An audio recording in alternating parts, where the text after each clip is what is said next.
Hi, welcome back. Good afternoon. Hello. How are you doing? Hi. Hi. Hi. Hi. They're all waving, and you can't see them on the video. Uh, good afternoon. As you can see, we're doing two sections. We're doing 7.1 and 7.2 today. Notes and homework are available on your It's Learning platform, as well as some videos on demand. Let's go ahead and kick this off with 7.1. 7.1, we're going to talk ratios and proportions today. Give me just a second. We're looking at ratios and proportions today. Let's start off by looking at what a ratio even is. A ratio is a comparison between two numbers, and that comparison happens with division. So it's not an addition subtraction thing, it's not multiplication, it's division. And we can write this ratio, this division, in three different ways. We can write it either as number, the word two, and then the other number. Or we can write it as the first number, a colon, and the second number. Or we can write it just as the fraction first number over second number, meaning first number divided by second number. But please make sure that that second number in your comparison is not 0, because then you're dividing by 0 and that just breaks math. Let's take a look at a couple different ratios. These are aspect ratios. This is the width of your screen. So if you're watching this on YouTube, this is the aspect ratio of the little playing box on your phone or your computer, whatever device you're using. The aspect ratios 32 to 18 and 16 to 9 are equivalent. Equivalent meaning equal. So these are the exact same size aspect ratio.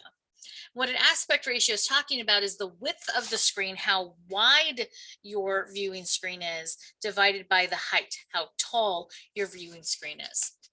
And so if I take this first aspect ratio, 32 to 18, I put it into my fraction, and then I realize that they're both the same units, they're both inches, so I'm going to throw those away just so I can look at the numbers.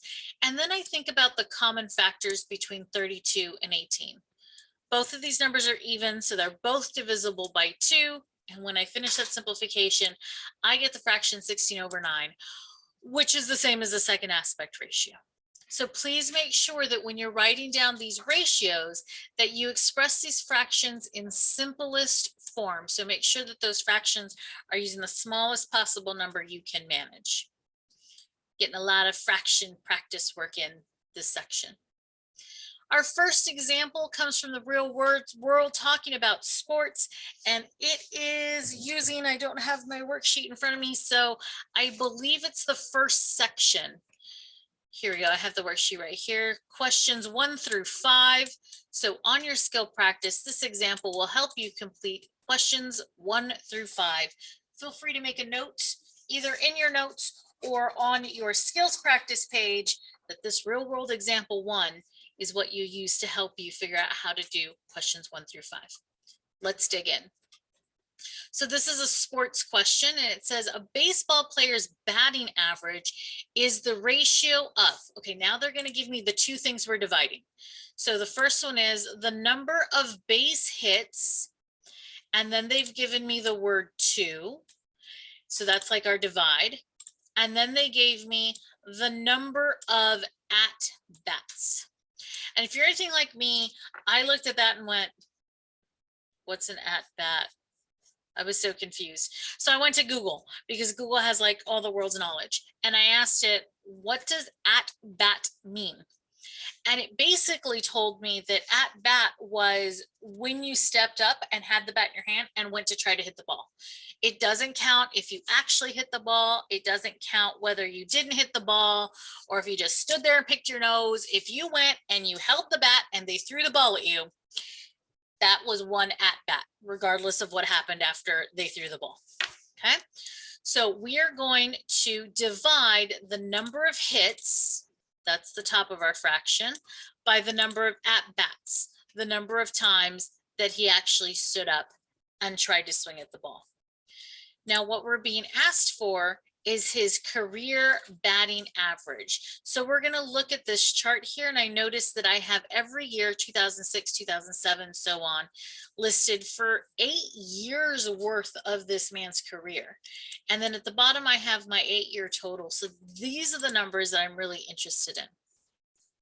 This first number, according to my title, is the number of times he went up to actually try to swing at the ball, the at-bats. And then here's the number of hits, the times he actually connected with the ball and managed to run and get onto one of those little white things called the bases. We put that in a ratio and a fraction. And what they did here was they simplified this until the denominator was a 1. And when they did that, they called it a unit ratio, and it ended up being some sort of decimal. So they used their calculator to help us out with that. So his batting average was 0.273. I have no idea if that's good or not because I don't follow baseball. But if I had this information for a bunch of different baseball players, I could totally go through and see which one had the highest batting average. And I would assume that meant that every time they went up to bat, they hit the ball a pretty decent number of times. And I could use that to build a really great baseball team. Don't really care about that right now. I was just looking at this particular player's batting average. That's what the first 5 questions on your skill practice is going to have you practice, is reading these little real world scenarios talking about number of students or number of cookies or things like that, and having you practice writing down the ratio. Be very careful because the ratios are order specific. We'll get into that a little later on. The next example, example 2, is going to help you with the bottom part of the page. I believe it's questions 12 through 15 on your skill practice. So that's this example, example 2. It's talking about extended ratios. Extended ratios are when you write 3 or more numbers kind of in an order with the colons between them. And this gets read 3 to 4 to 5. So this is saying the ratio of the measures of the angles in a triangle is 3 to 4 to 5. Find the measures of the angles. Here's what they're asking us to think about and to do. Each one of these numbers is telling us what we need to multiply to a single value in order to get the actual measure of the angle or the side of the triangle, whatever we've been given.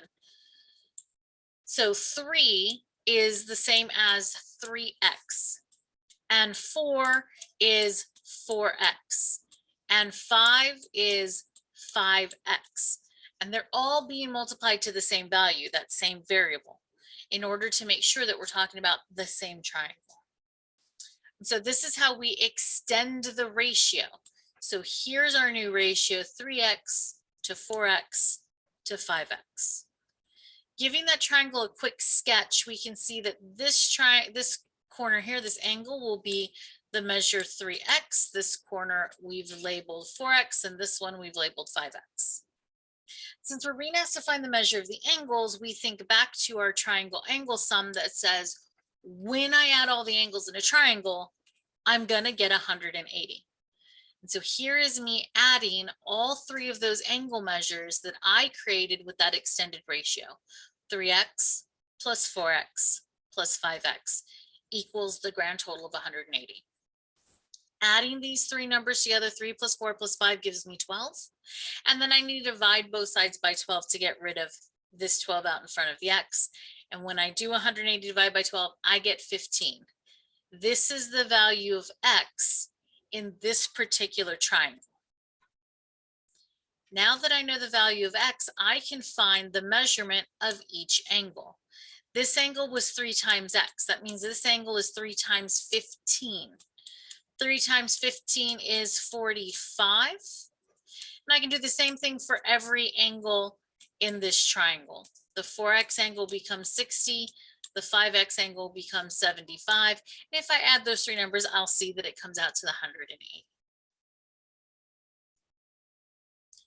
I believe most of the questions, however, in the section give you a perimeter. So let's do an example from scratch talking about perimeter, but it's the same sort of idea. It says in a triangle, the ratio of the measures of the sides are 2 to 2 to 3. So this is 2x, 2x, and 3x. Perimeter means all the side measures added together. So I'm going to take these side measures, the 2x, and the 3x, and I'm going to add them to give me the perimeter. According to my word problem, the perimeter of this triangle is 392 inches.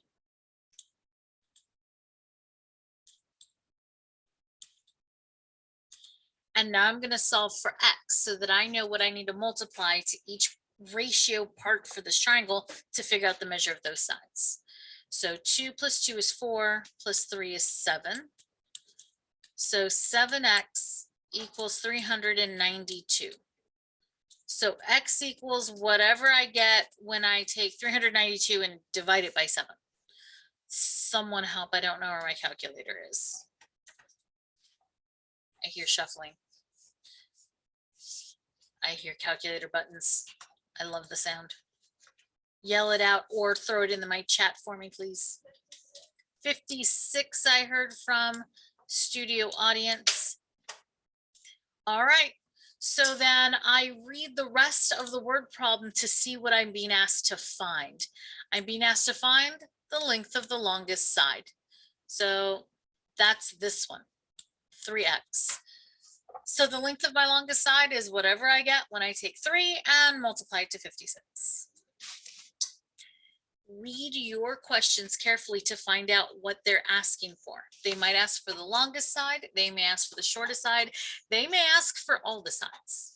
But this is how you do it to find the value of x, and then you just multiply it by each one of these numbers to get to your answer. Make sure you show all of your work. Pausing here to see if there's any questions. Don't see anything popping up in our chat screen. Yes, sir.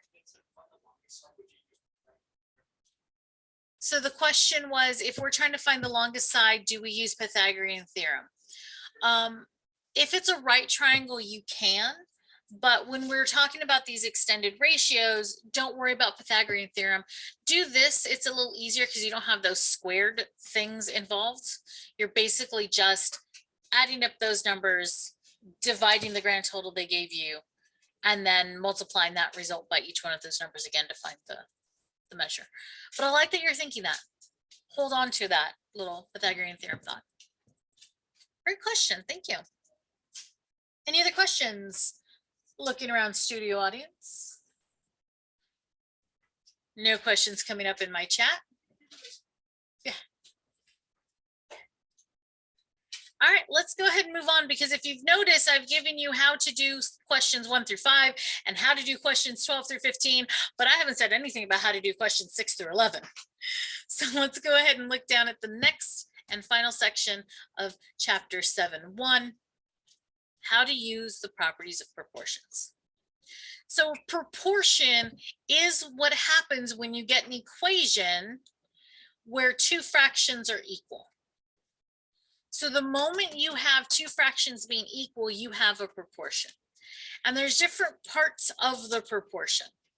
The numerator on the left side and the denominator of the right side are called the extremes, whereas the denominator on the left and the numerator on the right are called the means. And so when you get the product of the extremes and the means, that is, you're multiplying the extremes together, and then you multiply the means together. This is what's called the cross product. And so in this property, the cross product property, it's telling you that when you get these extremes and these means multiplied together, they're equal. This is at the heart of that old, oh, just cross multiply and solve. It's actually called the cross products property. So let's use the cross products property to cross multiply and solve a bunch of different equations, because this is how you do questions from your skill practice numbers 6 through 11. Okay, let's read through number A, and then we'll actually work on 3C in the guided practice a little bit together, because in section 7.2, you're going to see some results that look like this one here. All right, so here's my proportion on letter A. You notice I have one fraction, I have an equal sign, and I have another fraction. So we're going to find the extremes, and we're going to find the means, and we're going to multiply those together. So there's the means, here are the extremes, and notice on the next line, I've multiplied the extremes together, I've multiplied the means together, and I've set them equal. That's your cross multiply. Once we've done our multiplication and simplified, we did 6 times 31.5 to get 189. We then divided by this 21 that we saw sitting right here to get 9. That's what we're going to do here, where the fractions look a lot crazier.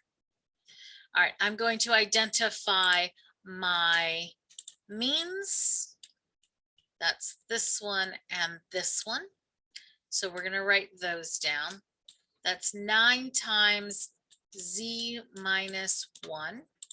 And that is going to be equal to whatever I get when I multiply my extremes, which is this one and this one. That's 7 times z plus 4. Now that I've written down that I'm supposed to multiply them, now I'm actually going to multiply them. So I'm going to multiply 9 times z to give me 9z. I'm going to multiply 9 times -1 to give me -9. And on the other side of the equal sign, I'm going to distribute out that 7. While I'm writing down the results of this distribution, if you've got any questions, please feel free to raise your hand if you're in the studio audience, or leave a comment in the Zoom chat if you're connected to Zoom with us. If you're watching this video on demand, this replay later that you'll find on YouTube, you can leave a question in the comment section, and someone in our wonderful community will answer as soon as they can. Right. Just doing some basic algebra stuff to here. Let me know if this algebra stuff, if you're not sure what I'm doing or why I'm writing what I'm writing. Again, I'm watching the chat to see if there's any questions that pop up. I'm watching around the room to see if any hands pop up.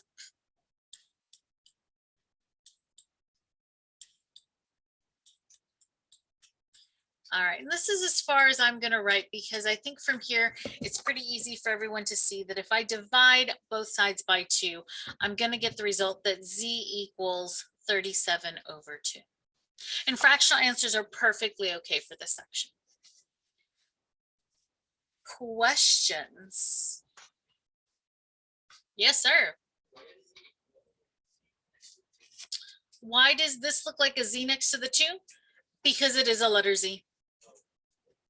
Yeah, the variable was a z the entire time. So here's a z. Here's a z. I'm writing with a mouse, so my handwriting is horrible. My handwriting is bad with a pen, and now I'm downgraded to a mouse, so it makes it even worse. I'm sorry. Note to self, maybe find a way to do this Zoom thing on an iPad so that I can just write on the screen with a pencil.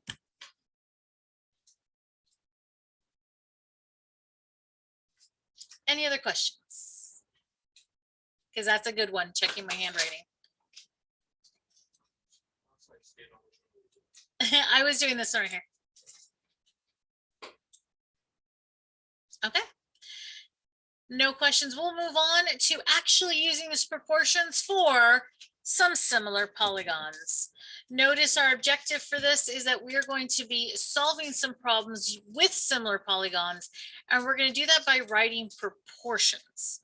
So we're writing those proportions, we're writing those fractions being equal to each other, and then we're making sure that we're using the cross product property to cross multiply and solve. First things first, let's figure out what similar polygons are.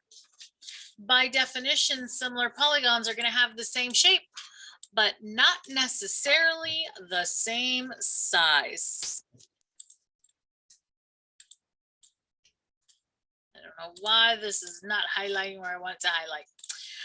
But yeah, same shape. So both squares, both rectangles, both rhombuses, both kites, both trapezoids, both triangles, but not necessarily the same size. One might be tiny, one might really big. Let's look at our key concept for similar polygons. Two polygons are similar if and only if their corresponding angles are congruent and their corresponding side lengths are proportional. So the angles have to be the same. The sides need to probably are going to be different, but they're going to be different in such a way that we've got a proportion. We all remember corresponding angles being congruent, so I'm not going to go into that too heavily. So let's talk about the corresponding sides being proportional, because that's the new thing. Remember that proportional means ratios are equal. So we're going to take the side lengths and turn them into fractions. And what we're looking for is for the value of those fractions to all be the same value. Just like when we're doing congruent polygons, the order of the letters in the names become very important, especially when you're comparing one to the other. Here we've done a really good job of color coding our letters so that you can see which corner, which angle is corresponding to which other angle in my other polygon. That order is very much important when you're writing that ratio.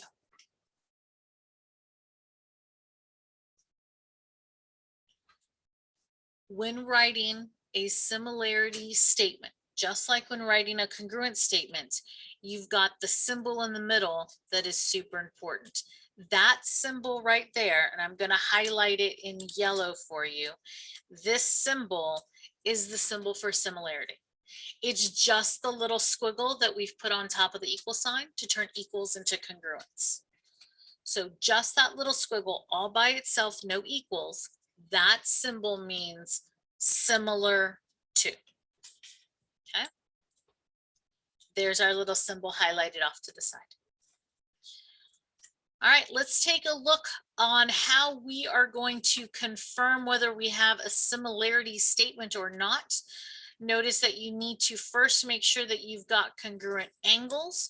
So taking a look at your diagram, look at the angle measures that you've been given, use triangle angle sum, use polygon interior angle sum, all of those tricks that we've been working on so far all year to find if those angles are congruent or not.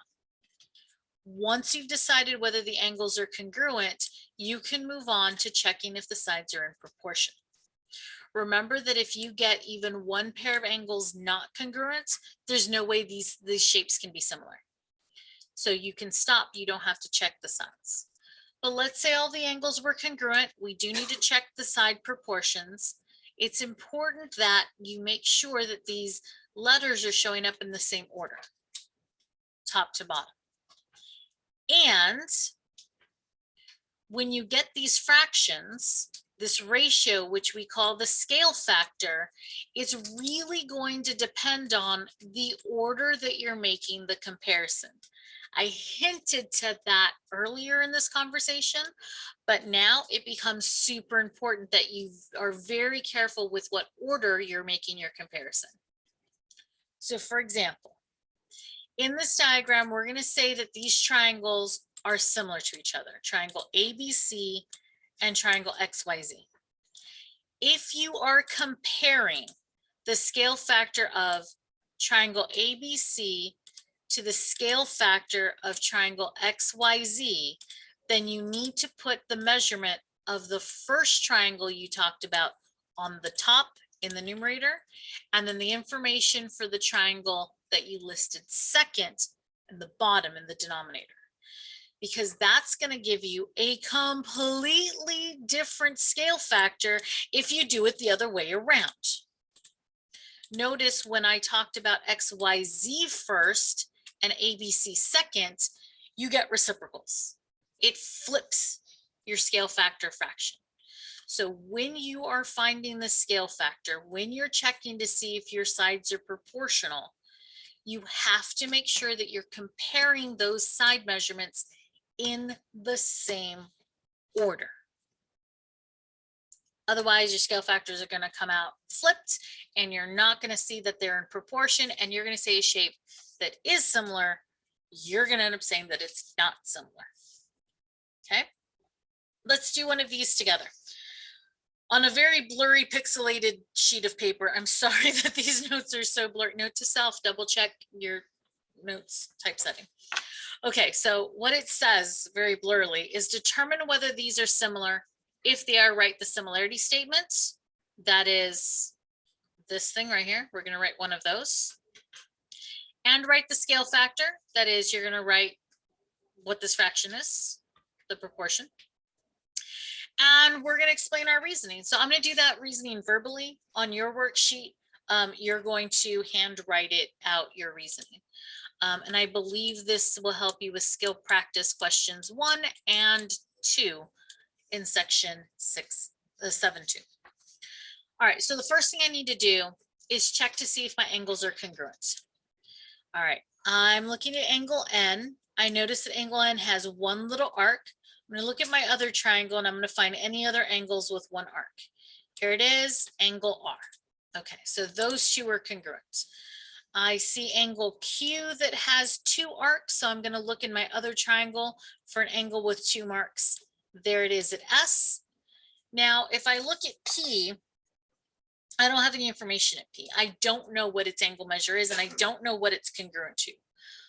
But if we think back to like chapter 4, I think, when we were talking triangles, we had this thing called the third angles theorem that said if I had 2 pairs of congruent angles between 2 triangles, then the third pair of angles were congruent. So calling on the strength of that old theorem, I'm allowed to say that this third angle are going to be congruent to each other. So P and T are congruent. There's the congruence done already. We just need to check to see if the sides are proportional. So I'm going to write a fraction with one side from each triangle. I'm going to go ahead and start yellow to green just because that seems like a nice side to start with. So NQ, and I'm going to divide it by the corresponding side. N is yellow, Q is green, so I want the side that goes yellow to green. That's side RS. All right, I know which sides I'm looking at now. I'm going to go ahead and write the values. 12.5 divided by 10. Now, this is not an easy fraction for me to reduce down and to simplify. So I'm going to break use of my calculator. I found it. And I'm going to figure out what 12 divided by 10 is. My little calculator says that 12 divided by 10 is 1.25. We're going to do the same thing really quickly for all the other sides, the 2 other sides in my triangle. And I hope, for my fractions all to reduce down to 1.25. If I can make that happen, then I'll know not only this value is the scale factor, but I'll also know that these triangles are in proportion.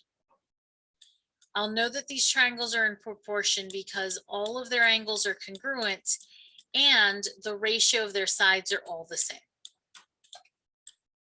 So I've chosen the pink to green side to go next. That's QP over ST. That's 11.5 over 9.2.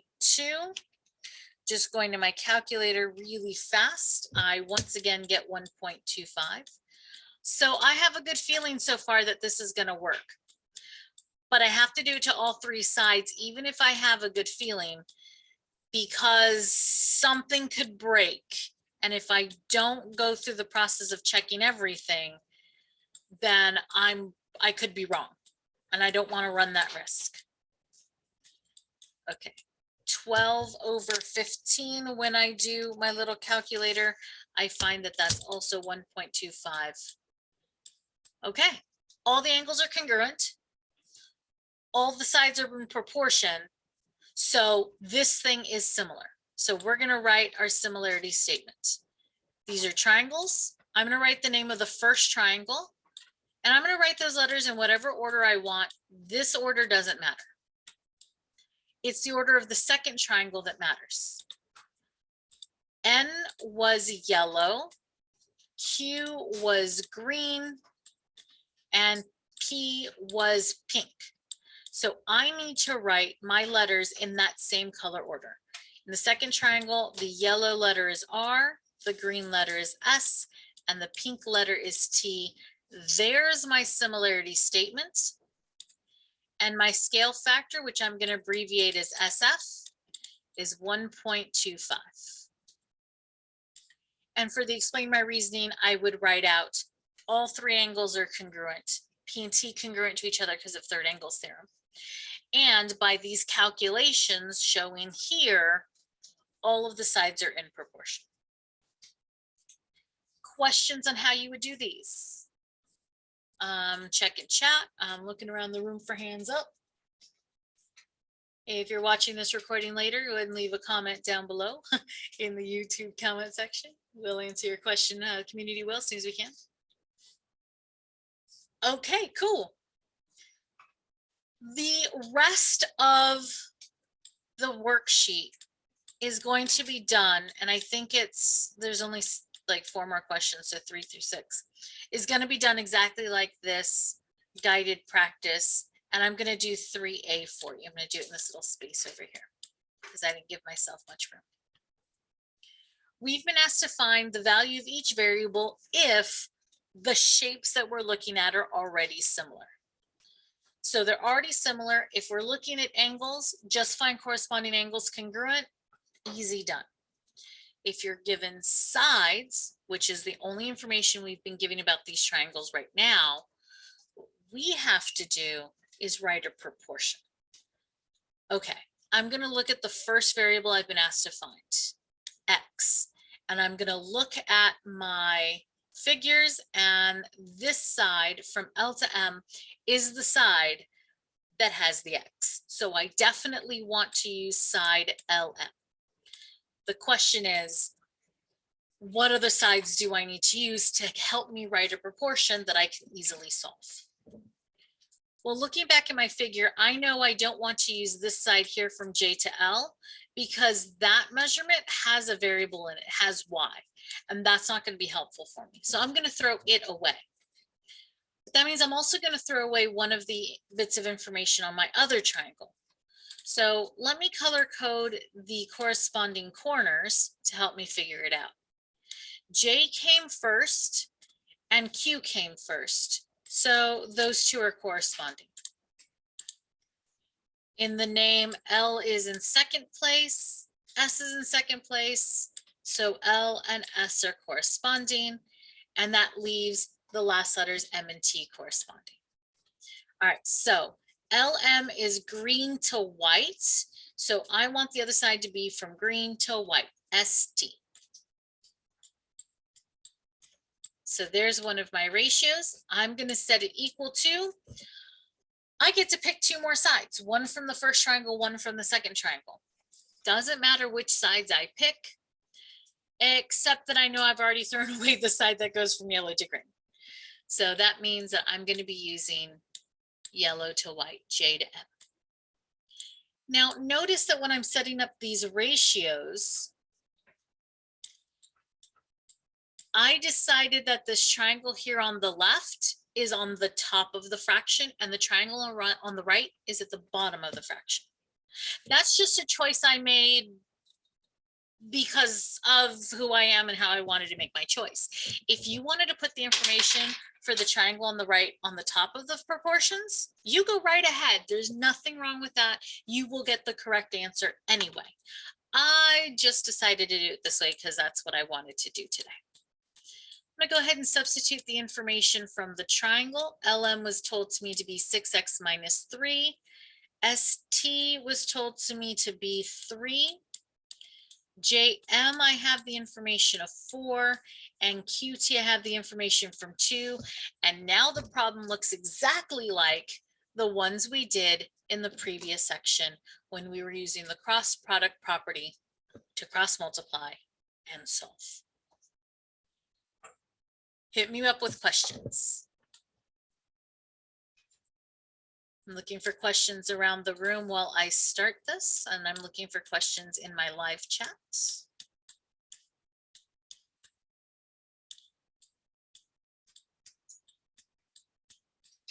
I'm not going to finish this one out. I'm just doing this while I'm waiting for questions.